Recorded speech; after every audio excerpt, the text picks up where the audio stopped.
날씨도 선선해지고 내일 모레면 이제 추석 명절인데 우리가 이제 하나님 나라에 이제 확장이 할 때 우리가 나아갈 때가 또 되었습니다. 자, 그래서 오늘 이렇게 서로 은혜 나눕시다. 같이 인사하시기 바랍니다. 자, 은혜 나눕시다. 자, 오늘은 하나님 말씀 중에서 은혜의 계산법이라는 제목을 가지고 우리가 하나님 말씀을 듣도록 하겠습니다. 하나님의 계산 방법은 무엇인가? 우리가 숫자로 계산을 다 하죠. 그래서 우리 계산 방법과 하나님의 계산 방법이 어떻게 다른 점이 있는가 오늘 그 말씀을 통해서 알아보도록 하겠습니다. 이스라엘 민족이 예수 그리스도를 배신하고 배척함으로 무려 2000년간 유랑 생활했습니다. 구약에서도 그들이 패역을 함으로 말미암아 70년간 포로 생활을 또 겪었죠. 또 그리고 그 훨씬 이전에 애굽에서 400년간 종살이도 했습니다. 그 이유는 무엇입니까? 철저하게 하나님을 알게 하려고 또 하나님의 또 말씀하신 명령을 준행하지 못함으로 인해서 그 계수한 날과 시간을 계산하는 것이 70년의 포로 생활을 했고 또한 2000년간 유랑 생활을 하게 된 첫 번째 요인은 뭐냐면 예수 그리스도가 오셨음에도 불구하고 그들은 배척을 했어요. 오늘 본문에도 바리새인과 서기관이 예수 그리스도를 배척하는 모습이 나오는데 그래서 그토록 그들이 소망하던 그 2000년간을 나라를 이룬 그런 서러움에 살다가 그토록 소망하던 고향 땅 아브라함이 약속했던 약속의 땅으로 돌아왔어요. 돌아와 보니까 황량하게 그리없는 황폐한 광야였어요. 포란포기 주사 보기 어려운 광야 같은 곳이었는데 이곳으로 오기 위해 그동안 2000년간을 헤맸단 말인가. 출애굽 때 백성들이 애굽에 그냥 있었더라면 광야의 생활 중에 그렇게 불평을 했죠. 그냥 애굽에 그냥 있었다면 왜 우리를 이끌어냈느냐. 그곳에서는 고기도 먹을 수 있고 또 그곳에서는 마늘도 먹을 수 있고 파도 먹을 수 있고 적어도 배가 굶주리진 않았었다 이렇게 불평을 합니다. 마찬가지로 이스라엘 민족이 돌아와 보니까 황량하게 그지가 없어요. 포란포기조차 잘 보기 힘든 그런 메마른 땅이었습니다. 강수량도 부족하고 특별히 천연자원도 보이지 않는 척박한 땅이었다는 것입니다.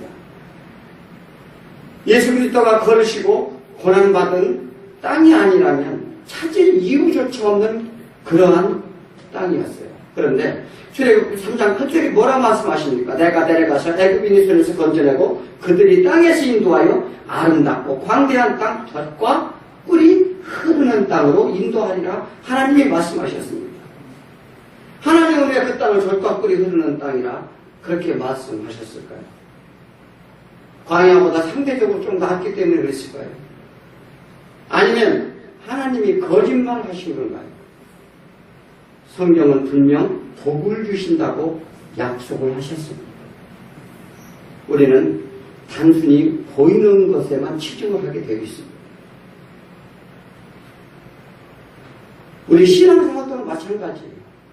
우리는 단순히 보고 듣고 하는 데만 치중을 하고 있다면 신앙생활하기가 너무나 어렵습니다. 하나님을 믿었더니 뭐 잘 돼야 될 텐데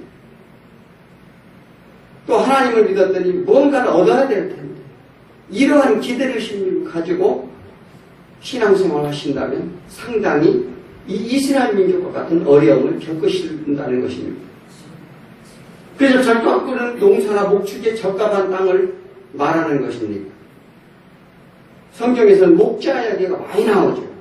그 땅이 목초지라고 생각하면 안 됩니다. 목자 이야기가 많이 나온다고 해서 그 땅이 막 풀이 그 목동이 양을 치기에 적합한 땅이라서 목자 이야기가 많이 나오는 게 아닙니다. 성경에서 목자라고 하면 즉 예수 그리스도를 지칭을 하죠. 하나님이 보고를 여서 놀라운 축복의 땅으로 하나님의 계심의 역사를 보이고자 하는 것이 하나님의 목적이에요. 그래서 그 황량한 땅에 집어넣어서 하나님의 놀라운 역사가 어떻게 이루어지는지 또 그로 인해서 그들의 축복이 어떻게 이루어지는지를 하나님께서 알려주고자 했던 거예요. 그래서 우리가 보이는 것에 풍부한 땅, 유럽 땅 이런 데서 이탈리아, 로마, 프랑스 이런 문화가 발달하고 런던 이런 데서 발달해서 그런 데서 비록 나라 없는 생활을 했지만 그들이 그런 그 땅에서 살았을 때는 풍족하게 그래도 살았어요. 잠자리도 편안했고요. 그러나 돌아와 보니 너무나 황량한 땅이었다는 거죠. 이 땅은 거는 땅의 대부분은 황량한 광야이고 목초지는 팔레스타인이 중앙 모원지대라고 합니다. 그래서 협소하게 분포되어 있어요. 그래서 예수님이 계실 당시에 목자들은 양떼를 몰고 며칠 동안 이 목초지를 찾아서 이제 옮기게 됩니다. 그래서 어떤 때는 길게는 수십 킬로도 가요. 가는 도중에 해발 500m 이상이 되는 고지입니다. 거꾸로 서해는 해발보다 낮은 저지대에 있어요. 그러므로 언덕진대가 많습니다. 이게 가는 도중에 경사진 곳이 많아서 이 양떼 중에 양이 어느 곳에서 가다가 떨어졌는지 잘 몰라요. 또 맹수의 습격을 받았는지 찾기 어려웠습니다. 예수님은 이러한 상황을 예로 들어서 말씀하시는 것입니다. 어떤 사람이 양 100마리를 치고 있었는데 이동하던 중 한 마리가 안 보인다는 거예요. 그들은 양엔 다 이름이 적혀 있었어요. 이 목자들이 양의 이름을 가다 보면 동굴 같은 데 있는데 그런 곳에 잠시 쉬어가려고 하면 양 이름을 하나하나 부릅니다. 그러면 그 양이 와요. 그 안으로 들어갑니다. 그런데 딱 한 마리가 안 보여요. 그래서 어디서 떨어져서 죽었는지 아니면 어디에 낙어디에서 방황하고 있는지 알 길이 없었어요. 그런데 목자는 99마리를 둔 채 한 마리 양을 찾아 나선다는 오늘 말씀의 비유의 요지의 내용입니다. 그럼 우리가 생각을 해보세요. 이런 행동이 그럼 옳은 것인가 하는 문제죠. 목자의 심정을 이해하지만 99마리를 그냥 두고 한 마리를 찾아갔다. 우리가 산술적으로 계산하면 우리가 계산한다면 그게 맞는 얘기예요? 전혀 이해되지 않는 얘기죠. 이 마태복음 20장에서 품꾼의 이야기가 나와요. 품꾼이 어떻게 해요? 아침에 가서 일터로 일자리를 구하는 자를 주인이 데려왔어요. 점심때 가니까 또 있었어요. 그래서 점심때 또 데려왔어요. 또 저녁에 일 끝나기 1시간 전에 또 데리러 갔더니 그때도 아직도 소상들이 있는 사람을 데려왔어요. 그런데 같은 품삯을 줬다는 거죠. 이 늦게 온 사람은 품삯을 조금만 줘도 고마워할 처지인데도 불구하고 품삯을 같이 주게 됩니다. 이게 우리가 계산법은 공평한가요? 일찍 온 사람은 같은 품삯을 가진 것은 불평을 가졌어요. 또 그리고 이러한 것이 세상 이치에 맞는지 괜히 일찍 왔네. 그렇잖아요? 아니 그리고 저 사람은 저만큼 돈을 주니까 나는 아침부터 왔으니까 아마 배는 주겠지 이렇게 기대했을 거예요. 우리 보통 이 세상에서는 그렇게 가치관을 본다는 거죠. 그래서 사람의 노고와 수고를 외면하시는 예수님이신가? 그렇다면 내일에는 나는 어떻게 치세는 살살 눈치 보고 있다가 늦게 가도 될까? 이런 생각을 할 수 있어요. 우리 인간의 아주 본연의 모습들이에요. 그렇잖아요? 또 마가복음 12장에서는 가난한 과부의 헌금 얘기가 나옵니다. 두렵던 두 양을 넣은 것을 보고 예수께서는 제자들에게 불러주시되 내가 진실로 너에게 이르니 가난한 과부는 헌금함에 넣은 모든 사람마다 많이 넣었다고 말했어요. 그런데 사실은 그때 당시에 많은 헌금을 한 사람들이 너무나 많았어요. 거의 다 이 과부보다 많은 헌금을 했어요. 예수님이 헌금하는 걸 헌금통에 이렇게 쳐다보고 있었어요. 그런데 과부가 두렵던 두 양을 드는 걸 보고 제자들한테 많이 넣었다고 얘기를 했어요. 갑자기 많이 헌금한 사람들은 어떻게 생각했을 거예요? 자기가 당황하고 무색하게 느껴졌을 거예요. 서운한 마음을 갖는 사람도 있었을 것입니다. 마찬가지죠. 우리도 교회에 나와서 나는 헌금도 많이 하고 막 이렇게 했는데 조그만 사람을 많이 딱 칭찬을 해준다면 똑같은 생각을 아마 할지도 모르겠어요. 그렇잖아요? 그런데 예수님의 계산법은 달랐다는 거예요. 신앙의 진실성과 헌신을 보셨다는 것입니다. 또 요한복음 12장에 어떤 일이 있습니까? 베다니에서 향유옥합을 깨뜨린 사건이 있었어요. 마리아가 300데나리나 되는 그러한 향유옥합을 보통 임금의 1년치 맞먹는 금액인데 그 대단한 돈을 아낌없이 성들이째 예수님께 부었어요. 이게 그때 뭐라고 해요? 가룟 유다가 낭비라 지적을 했어요. 이치에 어긋나지 않는다 말했어요. 그 돈이면 주변에 죽어가는 사람이 너무나 많은데 구제할 사람도 많고 섬길 사람도 많은데 차라리 그들을 살리는 게 훨씬 일거지 않느냐. 어찌하면 잘 맞는 얘기 같습니다. 그렇잖아요. 그런데 예수님이 뭐라고 말씀하셨죠? 그를 가만두어 나의 장례할 날을 위하여 그것을 간직하게 하라. 가난한 자들은 항상 너희와 함께 있거니와 나는 항상 있지 아니하니라. 즉 십자가의 존귀함을 얘기합니다. 생명이 구원의 말씀을 하시는 가난한 자의 배고픈 자는 잠시 그것이 나눠주면 연장은 된다는 거예요. 그러나 생명 구원의 역사가 그렇됨을 말씀하셔서 이 기록의 역사가 너희들에게 기록하여서 많은 사람들이 알게 하라. 그러니까 이 무엇보다도 중요한 것은 생명을 살리는 게 중요하다는 걸 말씀하시는 것입니다. 왜 예수님은 의욕을 일컬을 만한 문제들을 말씀을 하실까요? 예수님은 가는 곳마다 문제를 일으켰어요. 왜 문제가 일어나요? 세상 사람들이 계산하는 것과 예수님이 계산하는 법이 달랐기 때문에 그래요. 세상의 이치와 하나님의 나라의 이치가 달랐기 때문에 그렇다는 것입니다. 오늘 본문에서도 이치에 맞지 않는 듯한 말씀을 하고 계십니다. 왜 그런 말씀을 하시는지 또한 동전 한 입을 찾아 기쁨으로 산치까지 버렸는지 그 뜻을 알고 예수의 생각을 들어보는 시간이 되었으면 하겠습니다. 첫째는 한 영혼을 애타게 찾으시는 하나님이심을 우리는 잘 알아야 될 줄 믿습니다. 예수님이 죄인인 세리와 함께 이 식사하는 모습을 보고 수군거립니다. 바리새인과 서기관들이 흉을 봅니다. 왜 죄인들과 함께하느냐? 저런 인간들하고 어울린다니. 자, 시편 1편 1장 1절에 뭐라고 말하죠? 복 있는 사람은 악인들이 띠를 따르지 아니하며 오만한 자리에 앉지 아니한다. 이렇게 말씀하셨어요. 그런데 예수님께서는 그들과 식사를 하는 거예요. 그들이 아는 말씀에는 위배된다는 것입니다. 그들은 비웃음으로 말하는데 말씀에 배치되지 않느냐? 이렇게 질책하는 거 예수님한테. 그럼 과연 누가 오만한 자인지를 예수님이 보게 됩니다. 바리새인과 서기관들에게 대한 예수님이 질책의 말씀을 합니다. 또 경고의 말씀을 하십니다. 우리의 행위의 죄보다는 마음이 교만과 우위선이 더 무섭습니다. 그렇잖아요. 우리는 다 죄인입니다. 누가 나 죄를 안 짓는 사람이 없어요.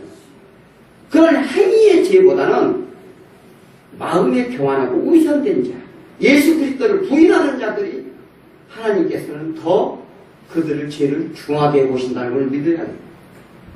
오늘 예수님이 그 말씀을 하시는 거예요.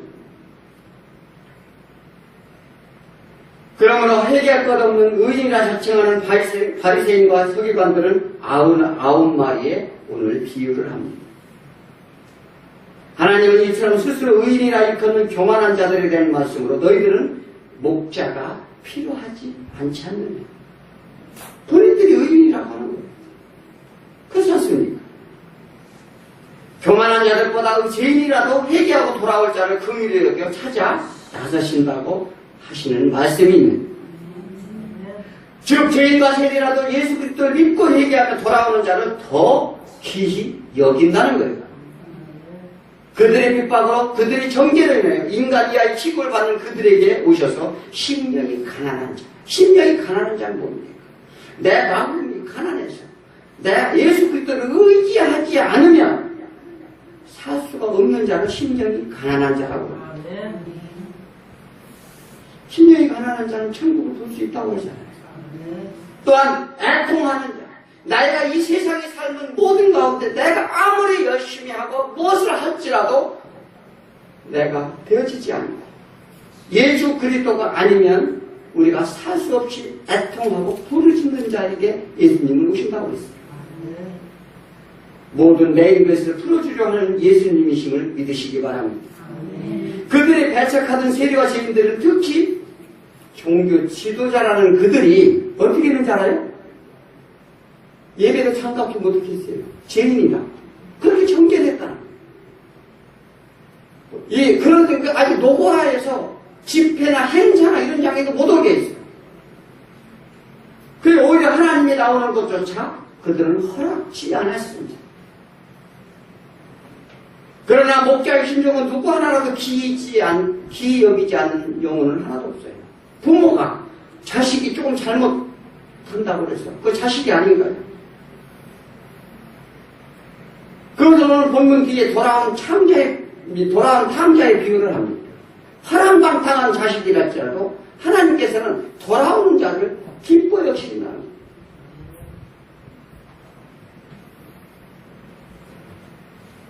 예수께서는 이 땅에 오시면 잃은 양 한 마리를 찾는 일이었습니다. 원래 하늘의 영인데 실족하여 이 땅에 와 매게 된 영혼을 풀어주고 예수가 오신 목소리 그래요. 예수가 우리를 이 땅에서 매게 된 우리를 풀어주고 억눌림에서 또 방황하는 모든 인생들에게서 길을 안내자로 오신 예수 그리스도이시라는 우리를 믿어야 돼요. 그렇지 않습니까? 우리는 이 세상에 하나님이 없는 이 하나님이 내 안에 없는 우리 인간들에게는 전부 사단에 종속되어 있어요. 그러나 우리는 그걸 잘 모르는 거예요. 우리는 그래서 예수 그리스도를 붙잡음으로 인하여 우리 안에 있던 사단이 물러나고 예수의 영이 성령이 내 안에 거하게 되는 줄 믿습니다. 그러면 사단은 우리를 질투할 수 있을까요? 말씀드렸죠. 뭐냐면 우리가 이 사단의 세력들을 예수 그리스도가 초림을 하셔서 초림을 하셔가지고 우리가 이 성령님을 보내서 이 성령님이 계시는데 우리가 사단을 막는 자가 있다. 말씀드렸잖아요. 막는 자가 그게 누구냐? 그것은 성령님이다. 성령님이 막고 계시는데 막고 계심으로 말해서 우리가 사단의 세력에 종속되지 아니하도록 믿는 자들을 우리를 지켜주시고 계신다. 성경에서 그렇게 말씀하시잖아요.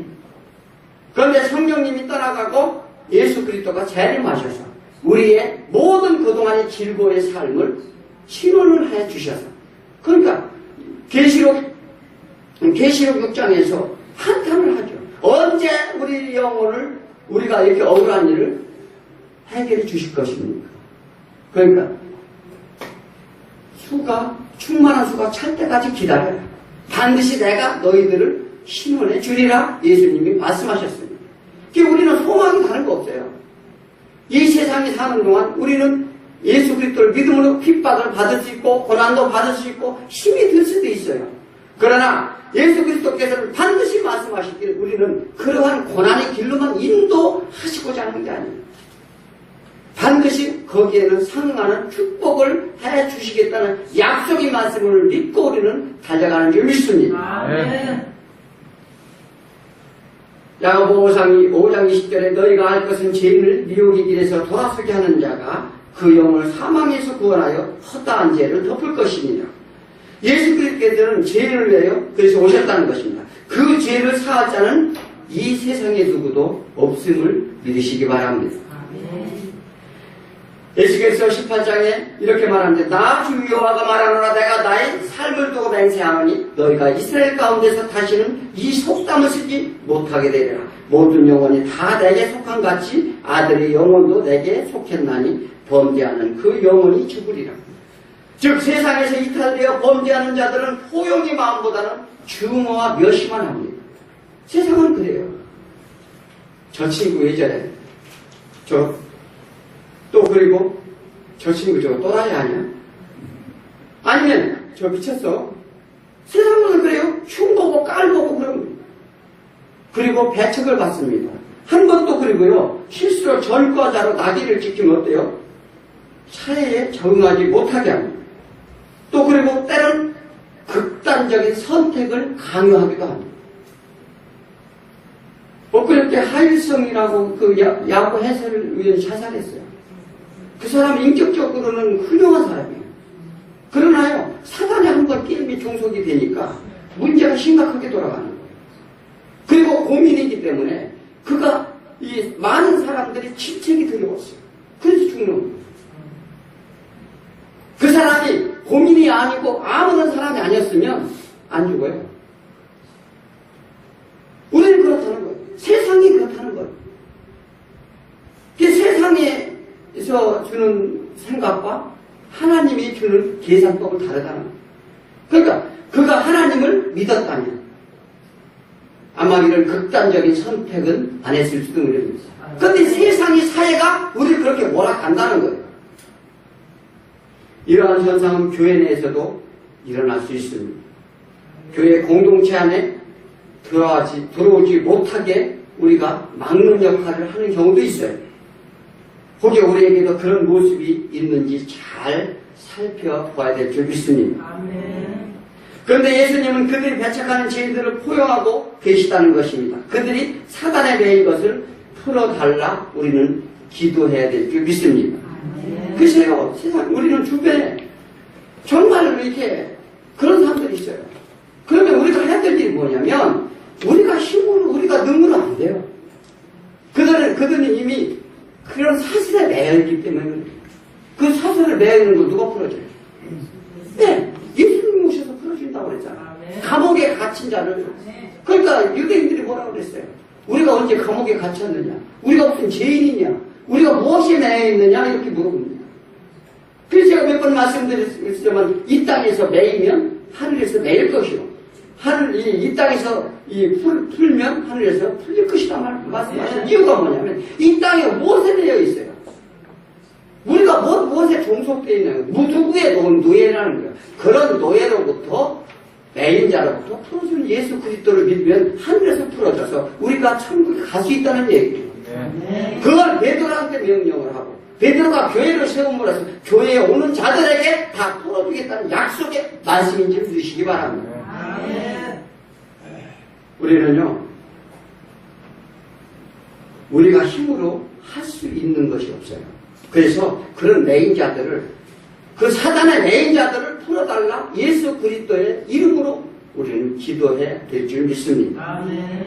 시편 30장 3절에 여호와여 주께서 내 영을 음부에서 끌어내어 나를 살리사 무덤으로 내려가지 않게 하셨나이다.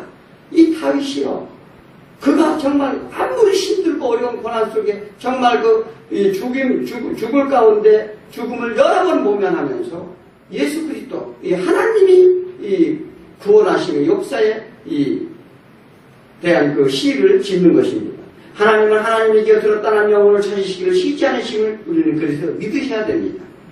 죄인들이 회개하기를 이 하나님은 원합니다. 또 돌아서기를 원하심을 우리는 날마다 기억해야 될 줄 믿어요. 만약 길을 잃고 방황하고 있다면, 어떤 문제가 우리 앞에 있다면 우리는 어떻게 해야 됩니까? 그 자리에서 목자이신 예수님을 찾으시라는 거예요. 양은 스스로 길을 찾을 수가 없습니다. 그래서 목자에 비유하는 거예요. 그렇기 때문에 예수 그리스도가 길이요 진리요 생명이다. 그로 말미암지 않고는 하늘나라에 올 자가 없다, 이렇게 말씀하시는 거예요. 우리는 상식적으로 납득하기 어려운 것이 많습니다. 그러나 주님이 인간들에게 가르치고 싶은 것은 절대적인 사랑의 은혜였다는 거예요. 은혜라는 것입니까? 일꾼들이 품삯처럼 계산하지 않는다는 거예요. 무슨 얘기인지 아십니까? 우리의 계산은 시간별로, 너는 반나절 했으니까 반값만 줘야지. 이렇게 계산을 하지만 은혜는 그렇지 않다는 거예요. 너는 언제 왔는지, 얼마를 냈는지, 어느 정도 헌신했는지를 따지지 않는다는 것입니다. 이런 것들을 일일이 계산하는 것은 은혜가 아니라는 거예요. 조금 했다고 또 조금 뭔가 했다고 자랑하는 것, 또 이만큼 했으니 보상이 달라는 것도 그런 것 또한 은혜를 구하는 태도가 아닙니다. 은혜는 단순한 그래서 셈법이 아니라는 것입니다. 은혜가 뭐예요? 이 누구든지 이미 생명을 얻은 은혜를 우리는 입었습니다. 그래서 우리는요 그 은혜에 보답하는 길밖에 없어요. 우리는 생명의 은혜를 다 입고도 은혜가 은혜인지를 잘 몰라요. 한 마리 양이 왜 길을 잃었는지, 왜 문제를 일으켰는지 그 이유를 묻지 않는 것이며 노력의 대가로도 우리는 얻어지는 것이 아님을 우리는 알아야 됩니다. 은혜는 하나님의 뭐예요? 선물이라는 거예요. 우리가 뭘 해서 얻어지는 게 아닙니다. 오직 하나님의 선물인데 우리는요 우리가 뭘 열심히 해서 뭘 이렇게 해서 구원을 얻는 것이 아니고 하나님이 우리를 은혜를 주셔야만 하나님이 우리를 선택하신 그런 놀라운 은혜가 있는 자만이 우리는 은혜를 구할 수 있는 거예요. 그러면 주인이 우리가 무엇인가 하려고 막 자꾸 그래요. 그래서 이 유대인들이 그랬어요. 자기네들이 뭔가 이루려고 하는 거예요. 예전에 바벨탑이 뭡니까? 우리 인간들이 뭔가 해서 하나님과 같아지라는 마음을 가졌어요. 똑같아요. 우리는요 하나님이 없는 세상은 교만하기 짝이 없어요. 그러니까 내가 뭔가를 이루겠다는 거예요. 우리 인생도 마찬가지입니다. 뭔가 열심히 해서 이루겠다고 막 노력을 해요. 노력을 하는데 결국은 이뤄놓을 수 있느냐는 거예요. 그러니까 너희가 그것을 깨달으라고 말씀을 하시는 거예요. 세상은 은혜 없는 세계에서 성공하는 법을 냉정하게 가르치죠. 부지런해라. 부지런해야 새가 벌레를 잡아먹을 수 있지 않느냐. 또 그리고 일찍 일어나서 내 일을 해라. 학생들은 좋은 학교를 진학하기 위해 잠을 자지 말고 너희가 그래서 언제 좋은 데 들어갈 수 있겠느냐. 그리고 세상에는 공짜가 없다. 돈을 낼 만큼 내 권리를 주장해. 또 학교에서는요 학부모가 기부금을 많이 내 학교에서도 큰 소리 쳐요. 그러면은요 교장선생님도 꼼짝 못해요. 또 그뿐입니다. 우리 세상의 기업 또한 마찬가지예요. 내가 돈을 많이 투자하면 주주가 돼서 권리를 행사합니다. 이런 것이 세상이에요. 그리고 세상은 뭐라 하니까 내 능력을 증명하라는 거예요. 출신과 성분, 학력과 경력 무엇이나 내놓으라는 거예요. 이력서 보자는 거예요. 세상에서 이 모양 저 모양으로 검증하라 요구합니다. 너 어디 좋은 학교, 어디 학교 나왔어? 돈을 얼마나 안 써? 그리고 1등, 2등을 가릅니다. 그리고 사람을 기천으로 나눠요. 그렇다면 인간이 모든 것을 감찰하는 하나님이 그렇게 계산한다면 하나님 앞에 설 자가 있겠어요? 이력서 갖고 학교 갈 사람이 있겠느냐 이 말이에요. 있겠습니까? 하나님이 만약 우리의 공과를 따진다면 너는 그래 뭐하고 왔니? 뭘 하고 왔니? 이렇게 공과를 다 따진다면 우리 천국에 갈 자격이 있는 사람이 있겠느냐는 거예요. 그런데 하나님은 우리에게 전혀 다른 계산법으로 계산하신다는 걸 믿으시기 바랍니다. 그것이 바로 은혜의 계산법이라는 거예요. 마태복음 21장 31절인데 예수께서 이르시되 내가 진실로 너희에게 이르노니 세리와 장녀들이 너희보다 먼저 하나님 나라에 들어가리라. 바리새인들 서기관들이 한테 하는 얘기예요. 너희들보다 누가 먼저 들어가고 창리와 세리가 먼저 하늘나라에 들어간다는 것입니다. 그래서 예수님이 말씀하셨어요. 처음 된 자가 나중되리라. 먼저 그들을 선택했어요. 유대인을 선택했다는 거예요. 그들을 표본으로 삼았어요. 그들을 장자로 삼았다는 거예요.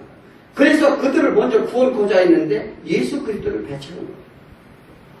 그래서 세리와 죄인들을 먼저, 이방인들을 먼저, 이방인들이 충만주가 찰 때 너희들은 그때 구원을 하리라. 이렇게 예수님이 말씀하신 거죠. 그래서 우리는 그간의 죄도 묻지 않고 그간의 모든 문제도 묻지 않고 세상의 박절한 계산법이 아닌 사랑의 복으로 또 용서의 복으로 묻지도 따지지도 않으신 하나님의 은혜만이 우리를 받아주시고 구원해 주심을 믿으시기 바랍니다. 또 은전 한 입에 기쁨의 잔치를 벌이시는 하나님을 우리는 믿어야 됩니다. 우리들은 방황하던 영혼이었습니다. 우리는요, 예수 그리스도를 볼 때는 세상에 우리 내 생각대로 내 뜻대로 사사기 때 그들이 어떻게 사는 줄 알아요? 하나님을 섬기지 않으니까 자기 소견대로 살았다고 그랬어요. 그러다 보니까 어떻게 됐어요? 하나님께서는 선지자 한 명도 보내주고 400년 동안 아무개 세대를 살았다고 그렇게 말합니다. 그래서 우리는 또한 주홍빛보다 더 붉게 물든 죄인의 몸이었습니다. 이 목자를 떠난 양이었으며 날마다 헤매이던 방황하던 인생이었습니다. 그런데 이 양은 무지하고 갈 길을 잘 모릅니다. 목자인 인도 없는 양은 길을 잃으며 온갖 짐승들이 표적이 된다는 사실이에요. 우리가요, 하나님을 모르면은요, 우리는 길을 잃어서 방향이 모르기 때문에 누구의 표적이 돼요? 다 사단의 표적이 된다는 거죠. 우리는 두렵던 두 힘을 들인 돈 한 푼밖에 없던 가난한 과부였습니다. 또한 향유를 아무리 쏟아부어도 썩어질 수밖에 없는 육신에 매여 있는 우리는 존재일 뿐이라는 걸 우리는 알아야 돼요. 그런데 놀라운 은혜로 십자가의 은혜로 주님 앞에 설 수 있다는 것에 우리는 감사해야 될 줄 믿습니다. 나의 노력과 뜻인 것 같지만 주님의 뜻이 없으면 불가능하다는 것을 믿으시기 바랍니다. 이것이 은혜 아니면요, 하나님의 선물이 아니라면 십자가의 사랑이 아니면 우리는 다른 방법이 없어요. 어느 한 여인이 오늘 본문에서 10드라크마를 중 한 입을 잊어버렸습니다. 그게 뭐가 중요해요? 동전 10입이 있는데 하나 잊어버렸어요. 이것은 유대인들이 결혼 풍습에 비유하는 말씀입니다. 즉 이스라엘은 우리를 선택하여 신부로 삼았어요. 즉 우리 이스라엘을 먼저 신부를 삼고 우리 이방인은 나중에 또 우리가 그래서 신랑과 신부로 많이 비유를 하지요. 그런데 결혼하면 신랑이 10드라크마를 줘요. 동전 10입을 준다는 거예요. 이 드라크마는 그래도 이제 그 가치가 좀 큰 겁니다. 우리나라 돈으로는 10만원권에 좀 해당하는 그런 돈의 액수인데, 그걸 신부에게 이제 주는데, 그 신부는 그 돈이요, 그 동전이 구멍 뚫려 있어요. 그래서 뼈 목걸이에 장식용을 걸고 있습니다. 우리 풍습에 결혼하면 뭘 줘요? 예물을 주는데. 목걸이 예물로 하지요. 목걸이 좋은 거 많이 받았어요? 예전에 오래돼서 그때는 예물도 정말 그 다이아만 받아도 많이 받았죠. 좌우지간 그 예물의 증표로 그걸 주게 돼요. 또 그리고 그것이 뭐냐면 사랑의 증표라는 것입니다. 그런데 그 예물을 10개를 줬는데 그거를 목걸이에 하나씩 끼워서 목걸이 하게 되는데 하나를 잊어버렸어요. 이건 뭘 얘기합니까? 창세기에서 아담과 하와가 너희가 결혼하여 한 몸이 되라고 얘기해요. 이 한 몸이 되라는 건 뭐입니까? 서로 부부가 뭐예요? 서로 한 몸이 되라는 거니까 뜻과 마음과 몸이 다 하나 되라는 얘기 아니에요. 그런데 하나가 된다는 것은 서로를 너무나 잘한다는 것이죠.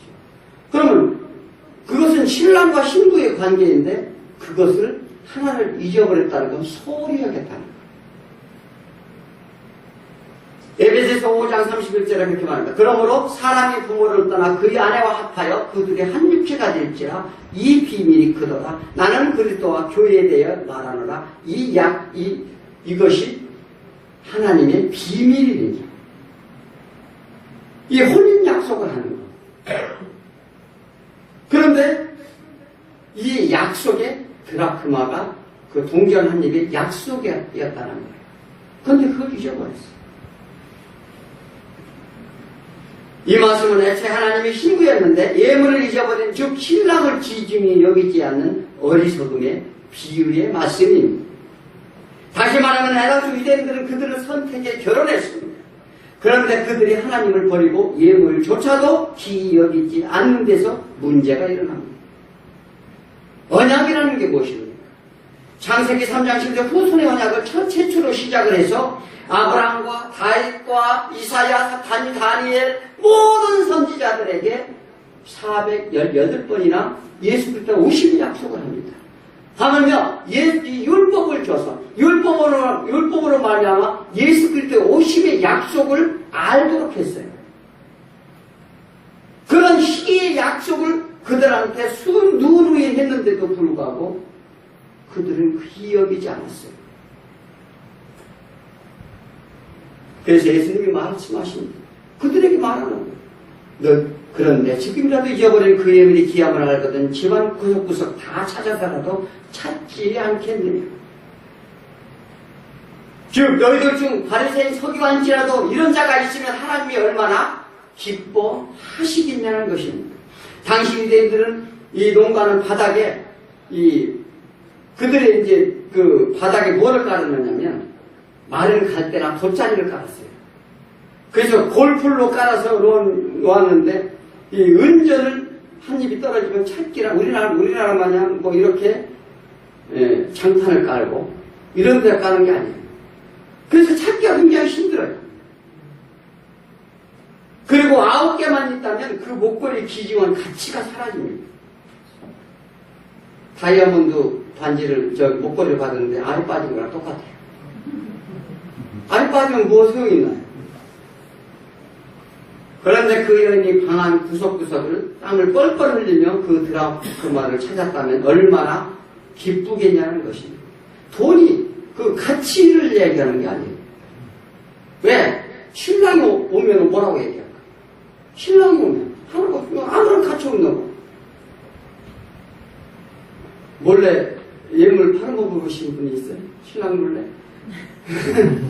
아마 그러신 분도 많이 있을 거예요. 그거와 똑같은 거죠. 이는 죄인이 한 사람이 돌아오는 것을 하나님께서 기뻐하신다. 이를 위해 잔치를 베푸신다는 것입니다. 왜? 기뻐서요. 찾았으니까 돈이 문제가 아니에요. 그렇잖아요. 바리새인과 죄인과 식사하는 이유를 예수님이 말씀하시는 거예요. 예수님은 그렇게 구석구석 잊어버린 영혼을 찾으신다는 것을 믿으시기 바랍니다. 근데 하나님은요, 한 명을 그렇게 귀히 여긴다는 거예요. 마가복음 2장 17절에 건강한 자에게는 의원이 필요 없고 병든 자에게 쓸데가 있느니라. 내가 의원을 부르러 온 것이 아니요 죄인을 부르러 왔노라. 그들은 의인과 자책을 했어요. 그리고 경멸하고 멸시하기만 했습니다. 바리새인과 서기관들에 대한 예수님이 책망을 하십니다. 그들이 자기들의 의인이라 착각하고 하나님이 기쁘신 뜻을 방해하기도 합니다. 그리고 자기들의 기준으로 생각하는 거예요. 우리들도 이런 일들이 많이 일어납니다. 내 생각을 갖고 얘기하는 거예요. 그래서 우리는 무엇보다도 하나님의 말씀의 뜻을 잘 알고 분별하는 저와 여러분이 되길 축원드립니다. 네. 어리석은 자들은 자신들의 고집과 아집으로 생각하고 판단합니다. 또 하나님이 제일 기뻐하시는 것은 죄인이 회개하고 돌아오는 데 있다는 것입니다. 드라크마의 비유는 돌아온 탕자의 비유와 유사합니다. 탕자가 돌아올 때 잔치를 베풀어 주었죠.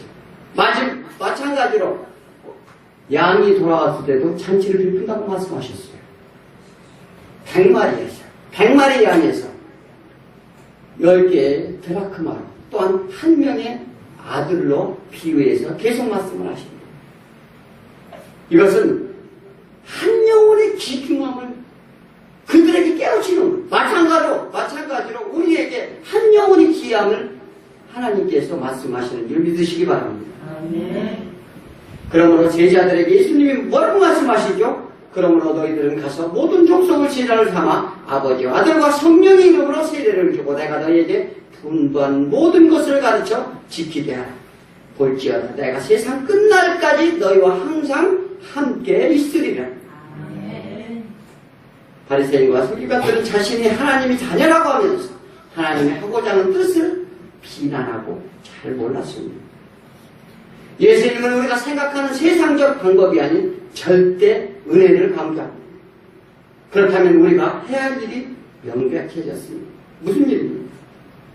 예수님이 지상명령이신 한 영혼을 위한 일에 온 힘을 기울이시기 바랍니다. 잔치에 참여하게 될 것임을 우리는 기억해야 돼요. 그리고 전도해야 됩니다. 그리고 죄인인 그들에게 매인 것으로부터 풀려나도록 우리가 도와줘야 돼요. 도와줘야 되는데 이때 심한 영적 전투가 벌어집니다. 우리가 많은 사람들이요, 우리가 전도를 해도 우리가 인간적으로 그들을 끌어내는 게 아니에요. 인간적으로 우리가 그들한테 다가간다면요, 절대 이길 수가 없어요. 이게 영적 전투예요.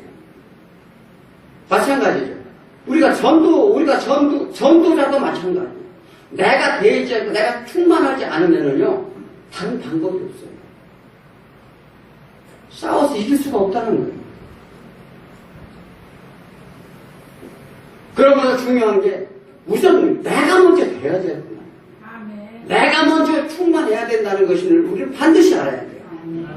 그래야 그가 전도를 해서 오면 그를 양육할 때는 마찬가지예요. 내가 영적으로 그를 끌어야죠. 인간적으로 끌어다 될 문제가 아니에요. 그래서 기존 있는 성도가 중요한 거예요.